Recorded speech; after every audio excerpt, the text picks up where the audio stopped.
Pyetja radhës: Asalamu alaikum hoxh, në namazet pa zë, a lejohet që surën të lexojmë vetëm me mend apo duhet të shqiptojmë me zë të ulët sa për të dëgjuar vet? Allahu shpërblet. Aleikum assalam wa rahmatullahi wa barakatuh. Tash që ma kujtove, kur nuk e kom kuptue disa njerëz, por një me i kom pa veç rrinë namaz ku gjë të thujnë. Kur si kom kuptue kush i ka thonë kështu. Kur hiç.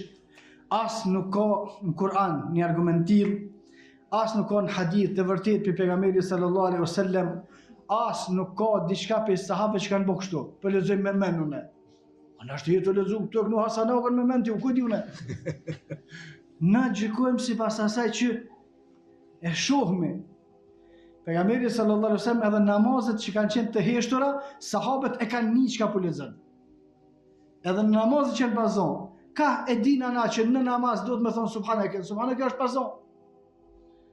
Për shkak se sahabët e kanë një pejgamberi sallallahu alaihi wasallam ka qenë bazon, po ka qenë me përshpëritje që njihet.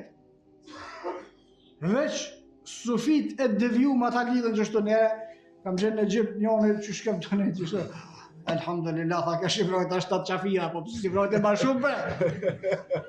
Ku bre ke, po të s'ki kërkun, të që tu, ja, kesh me shpirte, vaj mos më të pas këthuja e shpirte konë shumë më mirë. Se shpirti prishëm, me hije namaz, me menimet e sufive, se unë e thëmë, pejgamberi sallallahu alaihi wasallam nuk ka vepru kështu. As të surët, as të elhame, as kërkun, nuk duhet me ba në namaz ato që është e heshtër. A ka folë diçka Shekul Islami për çështjet e dhikrit? Po. Çështjet e dhikrit pastaj i ka përmendur Shekul Islami Ibn Taymija dhe të tjerë që ka thonë ka dhikr i cili bëhet vetëm me zemër, po kjo nuk është namaz. Ka dhikr që bëhet me zemër dhe me gjuhë, e ka përmendur Shekul Islami, edhe ka dhikr që bëhet vetëm me gjuhë. Ka një njeri e përmend Allah subhanallah subhanallah subhanallah, po mend i ka këtë tjetër ka. Kjo të bëhet dhikr, ama nuk është komplet. Ai tjetri s'fol hiç, po me rëndësinë e vet thotë alhamdulillah subhanallah tjera është dhikr me zemër.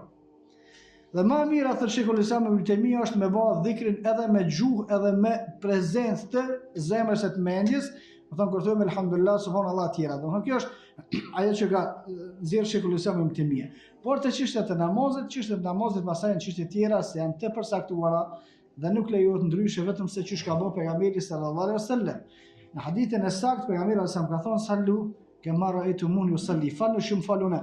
Ta pas po dikush pejgamberi sallallahu alaihi wasallam tu fal çashtu, po se ka pa kërkush, wallahu a'lam.